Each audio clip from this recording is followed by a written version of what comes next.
दिन है आज बृहस्पतिवार और मैं उठी हूँ फ्रेंड्स सुबह 4 सवा 4 बजे।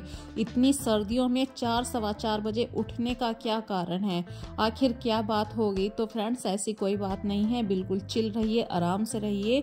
सबसे पहले तो मैं आप सबका वेलकम करती हूँ अपने इस छोटे से चैनल पे जिसका नाम है बरेवाल रश्मि। तो फ्रेंड्स मैं बताती हूँ इतनी जल्दी उठने का कारण क्या है और मैं एक कप क्यों दिखा रही हूँ। मैं अभी सुबह के 4:30 बजे बना रही हूँ कम से कम 15 आदमियों के लिए चाय पानी का इंतजाम कर रही हूँ। रीजन क्या है, रीजन कुछ नहीं है। जहाँ पे हमारा घर है उसी घर के पास थोड़ी सी दूर पर एक प्लॉट है हमारा, उसकी नींव भरनी थी और वहाँ पे ईंटें आनी थी आज ही के दिन। तो वे लोग ईंटें लेकर आ चुके थे, तो मेरे हस्बैंड बोले कि थोड़ी सी चाय बना लो उन लोगों के लिए भी।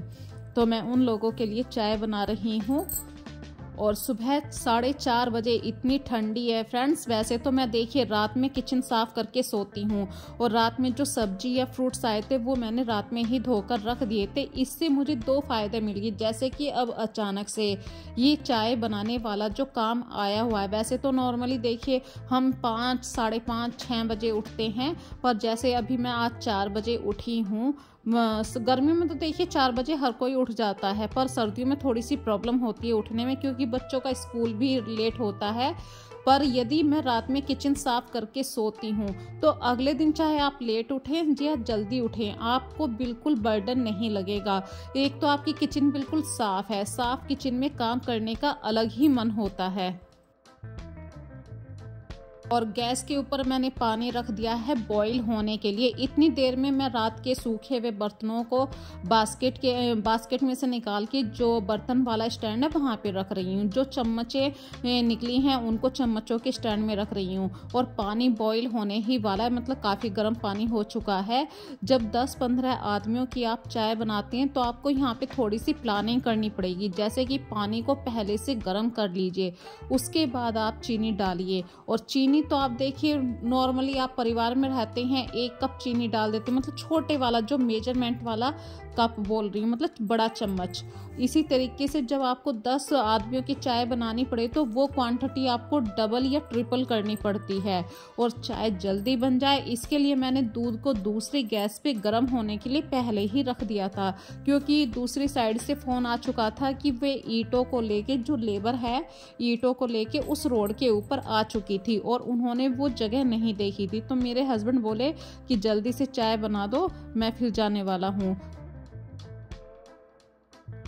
और टाइम हो चुका है 4:30 बजे का। चाय भी बन चुकी है ऑलमोस्ट अच्छी तरीके से। मैंने थर्मस के अंदर पा दी मतलब उसमें फिलअप कर दी है। और जितनी सारी चाय बनाई थी मतलब सारी लग गई है। बस हम दोनों के लिए, मैं और आस्था भी उठ चुके हैं, बस इतनी सी चाय बची है। तो आइए हमारे साथ चाय को एंजॉय कीजिए। फिर करते हैं थोड़े से काम की तैयारी, क्योंकि अभी मुझे दूध भी लेकर आना है, उसके बाद मैं सब्जी बनाऊंगी। तो दूध लाने के बाद फ्रेंड्स फिर मैंने फटाफट से सब्जी छोकने की तैयारी करी। तो सब्जी का तो आपको पता है कैसे छोकते हैं, मैं ये नहीं बताऊंगी, बस छोटी छोटी सी बातें आप लोगों के साथ शेयर करूंगी।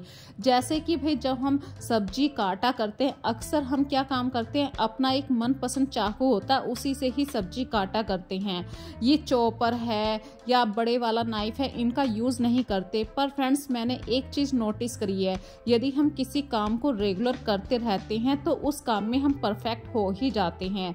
पिछले 1 साल से मैं इस बड़े वाले नाइफ का यूज कर रही हूँ और इस चॉपर का, और आज मैं इतनी अच्छी तरीके से इस चॉपर पे सब्जी काट लेती हूँ, मुझे बिल्कुल भी महसूस नहीं होता कि मैं इस तरीके से सब्जी भी काट सकती हूँ। पहले मैं मतलब आलू को हाथ में लेके मतलब बहुत पुराना पैटर्न जो होता है ना उस तरीके से सब्जी काटा करती थी।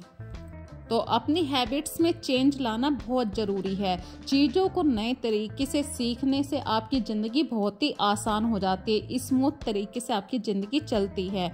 और जब आप चीज़ों को नए ढंग से बनाते, काटते या सीखते हैं तो वो चीज़ें आपके लिए और भी अनुकूल हो जाती हैं। और फ्रेंड्स यहाँ पे देखिए मैं बिल्कुल सूखी सब्जी बना रही हूँ, आलू, गाजर और गोभी की। मटर अभी नहीं छीली थी और मैं सर्दियों में मतलब उतनी ही सब्जी बनाती हूँ जैसे कि सुबह की सब्जी सब्जी है तो सुबह तक का ही काम चले। ज़्यादा सब्जी बनाने से एक तो शाम तक रखी रहेगी, उसको बच्चे शाम को दोबारा से नहीं खाएंगे, उसका टेस्ट भी चला जाएगा। और जब आप इस तरीके की सब्जी बनाएं तो आप थोड़ा सा मतलब इससे ड्राई सब्जी बनाएं, इसमें पानी बिल्कुल ना डालें, बिल्कुल सूखी सब्जी बनेगी। और फ्रेंड्स अभी मेरे पास काफ़ी समय है, मैं भाई आज जल्दी उठ गई थी, ये बात तो आपको पता ही है, तो लगे हाथ सोचा कि मक्खन से घी भी बना लेती हूँ। यदि आप ये चाहते हैं कि हमारे ठंडी के दिनों में हाथ भी गंदे ना हो, मतलब हाथ का काम बिल्कुल मलाई से टच ना करें, तो इसके लिए एक छोटी सी ट्रिक बता रही हूँ। जब भी आप पहले दिन मलाई को भगोने के अंदर शिफ्ट करें, पहले दिन ही आपको उसमें मलाई के अंदर ही जामुन लगा देना है। और बातों बातों में देखिए सीटी भी आ गई है, तो यहाँ पे मैं सिर्फ एक सीटी लगवा रही हूँ, दूसरी सीटी भरवा के छोड़ रही हूँ। और जब आपके पास 3-4 दिन की मलाई हो जाए, उस मलाई को सिर्फ उसमें मलाई डालिए, दूध मत डालिए, और अच्छे तरीके से फेंटिए। 5-4 मिनटों के अंदर ही घी अलग हो जाएगा। फिर उस घी के अंदर आपको खूब सारा ठंडा पानी डालना है, जितना आपको लग सकता है। और फिर आपको वो जैसे ही आप पानी डालेंगे ठंडा, घी की गांठ बन जाएगी। फिर मट्ठे को अलग कर दीजिए, प्योर घी आपके पास रहेगा। यदि इस टेक्निक से आप घी बनाते हैं, गैस के ऊपर रखते हैं, तो 15 मिनट के अंदर ही घी बन जाता है, क्योंकि इसमें से हमने मट्ठे की मात्रा को बिल्कुल ख़त्म कर दिया है। एक्स्ट्रा जो दूध होता है वो ख़त्म हो गया, मलाई से जो मक्खन होता है प्योर मक्खन वही है, तो वो ना तो हमारी ज़्यादा गैस लगेगी और प्योर घी भी हमें मिल जाएगा। इसी तरीके से यदि हम अपनी हैबिट्स में कुछ चेंज ले आते हैं, भाई घर के डेली काम तो देखिए कभी ख़त्म नहीं होते हैं। नॉर्मल तरीके से अब मैं कहूँगा कि सुबह ही सुबह उठ के हम सबसे पहले बच्चों के लिए टिफ़िन बनाते हैं, फिर बर्तन साफ़ करते हैं, झाड़ू पोछा, उसके बाद हम कपड़े करते हैं। तो जो फालतू के काम होते हैं इन्हें हम भूल जाते हैं। जैसे आज मुझे फ्रिज साफ़ करना था, और फ्रिज के साथ ही मैं एक छोटा सा कॉर्नर है, मतलब फ्रिज के साइड में ही है ड्रेसिंग एरिया का छोटा सा कॉर्नर, उसमें 3-4 कॉर्नर हैं, तो मैं सिर्फ एक ही कॉर्नर को साफ करूंगी। यदि आप प्लानिंग के अकॉर्डिंग काम करते हैं, जैसे आज आपने फ्रिज साफ कर लिया, कल को ड्रेसिंग टेबल साफ कर लिया, परसों को टीवी वाली रैक साफ कर ली, इस तरीके से सर्दियों में यदि आप काम करते हैं तो आपको कभी भी महसूस नहीं होगा कि ठंडी के दिनों में कैसे काम करें। और फ्रिज में भले ही ठंडी के दिनों में ज़्यादा आइटम नहीं रखा जाता है खाने पीने का, लेकिन फ्रेंड्स अक्सर हम गलती कर देते हैं फ्रिज को मतलब 2-3 घंटे के लिए ऑफ कर देना। इसकी वजह से क्या होता है, फ्रिज में धीरे धीरे बदबू भी आनी शुरू हो जाती है, कभी हम भूल जाते हैं, उसकी वजह से फ्रिज में से बहुत ही अजीब सी स्मेल आती है। और जब हमें पता है यहाँ पे हमारा खाना स्टोर रहता है, तो लो कर दीजिए आप सर्दियों में फ्रिज को, लेकिन उसे रेगुलर चलने दीजिए। और जब आप रेगुलर उसको फ्रिज को चलाएंगे, लाइट तो आपकी कम लगेगी, इसमें कोई बड़ी बात नहीं है कि आप सोच रहे होंगे लाइट ज़्यादा लगेगी। जब आप लो करेंगे तो लाइट कम ही लगा करती है, और इसमें फ़ायदा ये मिलेगा कि कभी भी आपकी फ्रिज में से गंदी स्मेल नहीं आएगी। वैसे 15-20 दिनों के अंदर आपको एक बार अपने फ्रिज को ज़रूर साफ़ कर लेना चाहिए। जो भी फ्रिज की एसेसरीज हैं उन सबको निकाल के अच्छी तरीके से साफ़ करके धूप में ज़रूर सुखा दीजिए। यदि धूप नहीं आ रही है आपके घर में तो उसे 2-3 घंटे के लिए ऐसे ही निचड़ने के लिए छोड़ दीजिए। 2-3 घंटे में अच्छी तरीके से फ्रिज की सारी एसेसरीज सूख जाएगी। फिर किसी साफ टॉवल से कपड़ा लगा के अच्छी तरीके से फ्रिज के अंदर सारी एसेसरीज को जरूर लगा दीजिए। और फ्रेंड्स यहाँ पे देखिए, फ्रिज का जो हैंडल होता है, अक्सर हम क्या काम करते हैं कि फ्रिज को ऐसे ही गंदे हाथों से खोल देते हैं, जिसकी वजह से फ्रिज का हैंडल बहुत ज़्यादा गंदा हो जाता है। ये ट्रिक मुझे बहुत दिन बाद पता चली थी। जब से पता चली है मैं अक्सर फ्रिज के हैंडल पे कपड़ा जरूर बांध के रखती हूँ, चाहे कोई हैंकी हो या कुछ भी कपड़ा बांध सकते हैं। इसी तरीके से देखिए, अभी एसेसरीज को सूखने में, फ्रिज के एसेसरीज को सूखने में काफ़ी टाइम लग जाएगा। इस बीच में मैं अपने घर के काफ़ी काम निपटा लेती हूँ।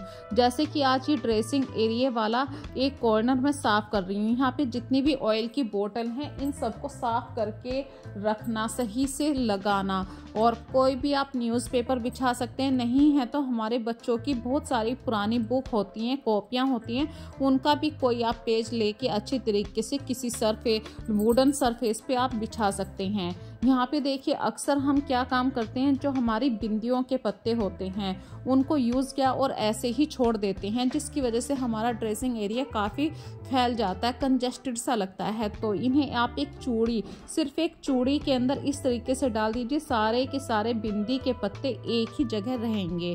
तो इस तरीके से वीक में, 15 दिनों में, महीने में जब भी आपको फुर्सत मिले अपने ड्रेसिंग एरिया को भी ज़रूर साफ़ कीजिए। फ्रिज को सर्दियों में साफ़ करना ना भूलें।